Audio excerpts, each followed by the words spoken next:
មេរៀ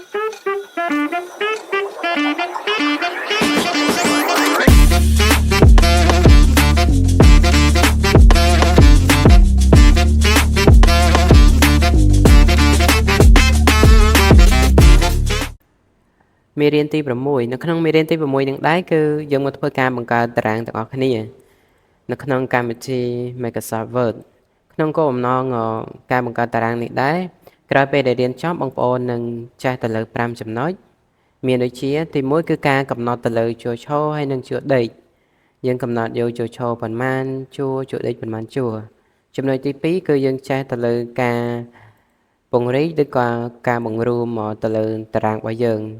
ចង់បានធំឬក៏ចង់បានតូចទៅតាមតារាងដែលយើងចង់បានចំណុចទី3គឺយើងចេះអំពីការមើលសែនឬក៏យើងហៅថាការបញ្ចូលកូរ៉ូឡាចូលគ្នាឬក៏ការមើលតារាងក៏បានដែរចូលដល់ចំណុចទី4បងប្អូននឹងចេះទៅលើការបន្ថែមហើយនឹងបន្ថយជួរដេកហើយនឹងជួរឈរចំណុចហ្នឹងពេលដែលបងប្អូនធ្វើការបង្កើតតារាងជួនកាលទៅតារាងហ្នឹងលើសឬក៏ខ្វះអញ្ចឹងបងប្អូនអាចធ្វើការបន្ថែមហើយនឹងបន្ថយបានឬក៏យើងធ្វើការលុបបានចំណុចចុងក្រោយគេគឺចំណុចទី5គឺការតម្រើមអក្សរទៅលើដូចជាយើងដាក់តម្រើមអក្សរផ្នែកលើឬក៏ផ្នែកក្រោមឬក៏ឆ្វេងស្ដាំកណ្ដាលដើម្បីអត្ថបទរបស់យើងឬក៏អក្សររបស់យើងនៅចំទីតាំងតារាងស្អាតឬក៏ទីតាំងសែលរបស់យើងបានស្អាតអញ្ចឹងដើម្បីកុំឲ្យខាត់ពេលយូរតោះយើងចូលទៅអនុវត្តទាំងអស់គ្នាដោយចំណុចទី1គឺយើងចូលទៅធ្វើការកំណត់ទៅលើជួរឈរហើយនឹងជួរដេកឬក៏ធ្វើការបង្កើតតារាងជួរឈរហើយនឹងជួរដេកយើងខ្ញុំមានទៅលើកិច្ចការមួយខ្ញុំចង់បង្កើតតារាងអូខេអញ្ចឹងបងប្អូនចូលមកកាន់ពាក្យថា menu insert បន្ទាប់មកបងប្អូនជ្រើសរើសយកពាក្យថា table នៅក្នុង table នឹងដែរបងប្អូនចុចមកណានេះក្នុងនេះគឺបងប្អូនអាច select មើលបានខាងលើហ្នឹងគឺជាផ្នែកជួរឈរម្ដងទៀតបងប្អូនចូលមកកាន់ table បងប្អូនធ្វើការអូសទៅលើតារាងនឹងរបស់យើងក៏បានដែរគឺចែកមកតែម្ដងខាងលើហ្នឹងគឺជួរឈរដល់ពេលខាងក្រោមហ្នឹងគឺជួរដេកបងប្អូនអូសមកជួរដេក2 3 4 5 6ឧទាហរណ៍ខ្ញុំយក6គុណ6មានន័យថាជួរឈរ6ជួរដេកក៏6បែបហ្នឹងក៏ប៉ុន្តែក្នុងករណីខ្លះបងប្អូនចង់បានតារាងច្រើនបើសិនជាបងប្អូនធ្វើការចូលទៅយកកន្លែង table ធ្វើការ select ទៅលើតារាងហ្នឹងគឺបានតែចំនួនតិចទេបងប្អូនត្រូវតែចូលទៅកាន់កន្លែងមួយទៀតខ្ញុំធ្វើការលុបទៅលើតារាងនេះតិចសិនតើតើនឹងការលុបបងប្អូនអាចចូលកន្លែងហ្នឹងមកទៅមកចុច backspace ទៅលើ keyboard ឬក៏សញ្ញាព្រួញប៉ុណ្ណឹងមកលុបបានហើយខ្ញុំសូមចូលទៅលើមួយចំណុចទៀតបងប្អូនចូល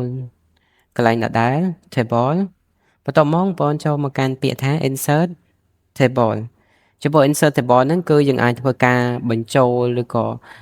អូខេ insert ទៅលើតារាងបានច្រើនបងប្អូនចង់បានប៉ុណ្ណាគឺវាយយកប៉ុណ្ណឹងកំណត់យកប៉ុណ្ណឹងកន្លែងហ្នឹងគេដាក់ថា number of column ហ្នឹងគឺជាចំនួនជួរឈរដល់ពេល number of row ហ្នឹងគឺជាចំនួនជួរដេកឧទាហរណ៍ថាខ្ញុំចង់បានចំនួនជួរឈរ6ជួរអញ្ចឹងខ្ញុំចុច6ខាងក្រោមយក8ជួរចុះបន្ទាប់មកបងប្អូនចុចពាក្យថា OK បែបហ្នឹងអញ្ចឹងយើងធ្វើការ insert បានហើយទៅលើតារាងរបស់យើងរបៀប insert តារាងឬក៏ការបង្កើតតារាងគឺយើងធ្វើការរួចរាល់ហើយអញ្ចឹងយើងចូលទៅកាន់ចំណុចទី2ទាក់ទងជាមួយនឹងការពង្រីកហើយនិងបង្រួមការពង្រីកបង្រួមតារាងរបស់យើងមានន័យថាឧទាហរណ៍ថាក្នុងនេះគឺខ្ញុំចង់ធ្វើការបង្រួមតារាងនេះឧទាហរណ៍ថារៀងធំពេកបងប្អូនឈរកន្លែងនេះឲ្យចំបន្ទាត់បែបហ្នឹងមកឲ្យចេញសញ្ញាព្រួយ2តមកបងប្អូនចុចទៅលើ mouse ឲ្យជាប់ធ្វើការរំកិលทีนี้យើងធ្វើការបង្រួមតារាងនេះបន្តិចកុំឲ្យធំពេកឬក៏បងប្អូនមើលលើចំណុចខាងលើនេះត្រង់ចំណុច ruler ពេលដែលយើងដាក់ឈរមកបើយើងឈរលើ ruler គឺគេមានចេញសញ្ញាព្រួយ2ដូចគ្នាយើងធ្វើការមូលចង់បរិយទៅខាងណាឆ្វេងស្ដាំឬក៏បែបណាគឺបងប្អូនសេរីទៅតាមហ្នឹងមួយទៀតខ្ញុំសូមប្រាប់ទៅលើ ruler នេះបន្តិចចំពោះ ruler ហ្នឹងជួនកាលកុំព្យូទ័របងប្អូនអត់ទាន់បានកំណត់ទេ ឬក៏អត់មាន ruler ខាងលើហ្នឹងទេចំពោះការកំណត់ ruler ឬក៏ការដាក់ ruler ហ្នឹងនឹងចូលមកកាន់ view បន្ទាប់មកយើងមើលទៅលើពាក្យថា ruler ហ្នឹងកន្លែងនេះសូមគ្រីសទៅលើ ruler ពេលដែលដោះ ruler អញ្ចឹងអត់បានគ្រីសទេអញ្ចឹងបាទអត់មាន ruler ទេទាំងជួរឈរហើយនឹងជួរដេកខាងនេះអញ្ចឹងកន្លែងនេះបងប្អូនត្រូវគ្រីសមកពេលដែលធ្វើការគ្រីសបែបហ្នឹងគឺចេញជា ruler ហើយបែបហ្នឹងងាយស្រួលទៅលើការប្រិយប្រួមតារាងរបស់យើងចង់បានទំហំប៉ុណ្ណាអូខេចូលដល់ចំណុចទី3តើតើជាមួយនឹងចំណុចទី3គឺយើងធ្វើការ merge cell អូខេត្រង់ចំណុច merge cell ហ្នឹងដែរគឺសំខាន់មែនទែនន័យថាចំណុចហ្នឹងគឺត្រូវការប្រើច្រើនចំពោះការ merge cell ហ្នឹងឧទាហរណ៍ថាខ្ញុំមានខ្ញុំចូលមកនេះបែបនេះខ្ញុំចង់ធ្វើការ merge cell សូមបញ្ជាក់ម្ដងទៀតកន្លែងនេះយើងហៅ cell មកប្រឡោះនឹងឬក៏បងប្អូនអាចហៅតែប្រអប់ក៏បានតារាងក៏បានដែរខ្ញុំធ្វើការ merge cell ពីរនឹងចូលគ្នាដើម្បី merge បានបងប្អូនយកមករបស់យើងឈរចំពាក្យកណ្ដាលបន្ទាប់មកចុចមកជាប់ select មកដល់ខាងក្រោមឧទាហរណ៍ខ្ញុំ merge មកខាងក្រោមបន្ទាប់ពីធ្វើការ select បែបហ្នឹងបានហើយយើងចូលមកកាន់ពាក្យថា table layout menu table layout បន្ទាប់មកបងប្អូនជ្រើសរើសយកពាក្យថា merge cell merge cell ហ្នឹងគឺមានន័យថា merge the select cells into one cell បែបហ្នឹងគឺយើងធ្វើការ merge បានហើយមានន័យថាយើងបញ្ចូល cell 2ខ្លះជា cell តែមួយខាងនេះដូចគ្នាបង select បែបហ្នឹងមកយក merge cell ខាងនេះទៅតាមប្រភេទតារាងបងប្អូនទេចង់ merge បែបណាគឺបងប្អូនធ្វើការ select merge បែបហ្នឹងទៅអូខេចំពោះការ merge cell របស់យើងគឺយើងធ្វើការ merge រួចរាល់ហើយយើងចូលទៅកាន់ចំណុចទី4ចំណុចទី4ទាក់ទងជាមួយនឹងការបន្ថែមឬក៏បន្ថយទៅលើជួរដេកនិងជួរឈរចំពោះការបន្ថែមបន្ថយនឹងដែរជួនកាលឧទាហរណ៍ថាខ្ញុំសូមធ្វើការសរសេរបន្តិចទៅនេះខ្ញុំដាក់ថាលេខរៀងបែបហ្នឹងចោះលេខរៀងហើយនឹងចំនួនសាសលេខរៀងទី1ទី2ទី3ទី4ទី5ទី6បែបហ្នឹងចោះស្រាប់តែនៅពេលដែលបងប្អូនធ្វើការបង្កើតហើយនឹកឃើញថាចង់បន្ថែមតារាងមួយទៀតឬក៏ចំនួនសិស្សរបស់យើងលើសអញ្ចឹងដើម្បីធ្វើការបន្ថែមបានបងប្អូនយក cursor ឈរកន្លែងហ្នឹងចំណុចលេខ6ហ្នឹងឧទាហរណ៍ខ្ញុំចង់បន្ថែមខាងក្រោមបងប្អូនចូលមកកាន់ពាក្យថា table layout ហ្នឹងតមកមើលទៅលើកន្លែងនេះគេដាក់ថា insert row above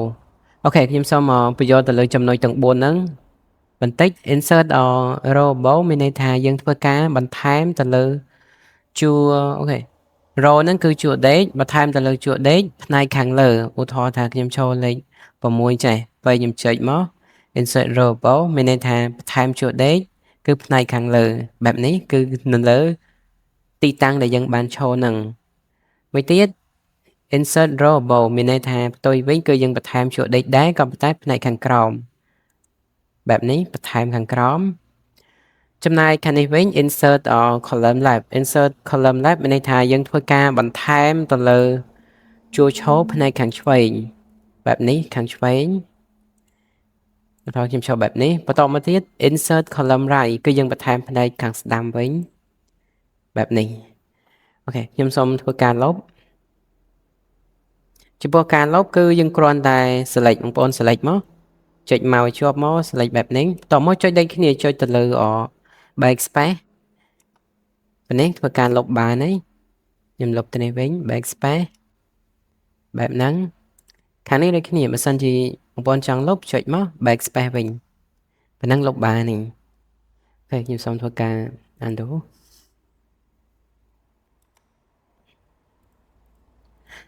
បែបហ្នឹងបន្តមកទៀតចូលដល់ចំណុចអូខេខ្ញុំសូមធ្វើការលុបទៅនេះតិចចូលដល់ចំណុចចុងក្រោយតកតងជាមួយនឹងការតម្រើសអក្សរផ្នែកលើក្រោមឆ្វេងស្ដាំហើយនិងកណ្ដាលចំណុចនេះសំខាន់មែនទែននៅពេលដែលខ្ញុំធ្វើការសរសេរឧទាហរណ៍អត្ថបទជាក់ស្ដែងគឺបែបហ្នឹងគឺអត្ថបទរបស់យើងក្រោយពេលដែលធ្វើការមើលខ្សែគឺអត់នៅចំកណ្ដាលទេគឺនៅខាងលើបងប្អូនអាចអូខេខ្ញុំសូមទោសខ្ញុំសូម បរិយាតារាងតិចរៀងតូចបន្តិចខ្ញុំសរសេរបន្តិចកន្លែងនេះខ្ញុំដាក់ថាឈ្មោះសាសពេលដែលយើងសរសេរគឺអត្ថបទគឺនៅចំកណ្ដាលតែបងប្អូនអាចចូលទៅលើអត្ថបទបន្ទាប់មកចូលមកកាន់ពាក្យថា table layout ហ្នឹងបន្ទាប់មកបងប្អូនមើលលើពាក្យថាកន្លែងនេះបណ្ដុំ arrangement វាមាន6ចំណុច9ចំណុចអ្វីដែលសំខាន់បងប្អូនគ្រាន់តែចុចមកចំណុចកណ្ដាលហ្នឹងមកអញ្ចឹងអត្ថបទរបស់យើងគឺលោតមកចំកណ្ដាលហើយកណ្ដាលយើងតម្រឹមកណ្ដាលបើបងប្អូនចង់បានឆ្វេងយកអូខេកន្លែងនេះយក left គឺលោតមកឆ្វេង center ចំកណ្ដាល right គឺផ្នែកខាងស្ដាំដល់ពេលចំណុចខាងនេះគឺកណ្ដាលដែរតែផ្នែកខាងលើកន្លែងនេះកណ្ដាលដល់ពេលចំណុចនេះប៊ូតុងខាងក្រោមបែបហ្នឹងបងប្អូនចង់កំណត់ទាំងអស់ select ទាំងអស់បែបហ្នឹងក៏បានបន្ទាប់មកយកកណ្ដាលបែបនេះលេខដូចគ្នាបងប្អូនចង់បានកណ្ដាលបន្ទាប់មកឆ្វេងគឺលោតទៅឆ្វេងស្ដាំគឺលោតទៅស្ដាំមេរៀនរបស់យើងក៏បានមកដល់ទីបញ្ចប់ហើយដែរខ្ញុំសង្ឃឹមថាមេរៀននឹងដែរគឺមានសារៈសំខាន់ដែរសម្រាប់បងប្អូនដែលតបនឹងចាប់ផ្ដើមក៏ដូចជាជំនួយក្នុងការសិក្សារបស់បងប្អូនអរគុណសម្រាប់ការទស្សនាមួយទៀតខ្ញុំចង់ប្រាប់អ្នកនរគ្នាថាកុំភ្លេចជួយចុច like subscribe ផងថាការចុច like ក៏ដូចជាការ subscribe ក៏ដូចជាការពេញចិត្តរបស់បងប្អូនគឺជាកម្លាំងចិត្តដ៏ធំធេងសម្រាប់ខ្ញុំក្នុងការធ្វើវីដេអូធ្វើមេរៀនជូនបងប្អូនដើម្បីជាចំណេះដឹងមួយបែបដែរខាងផ្នែក computer អរគុណអ្នកទាំងអស់គ្នាសម្រាប់ការទស្សនាបាយបាយជួបគ្នានៅវីដេអូក្រោយទៀត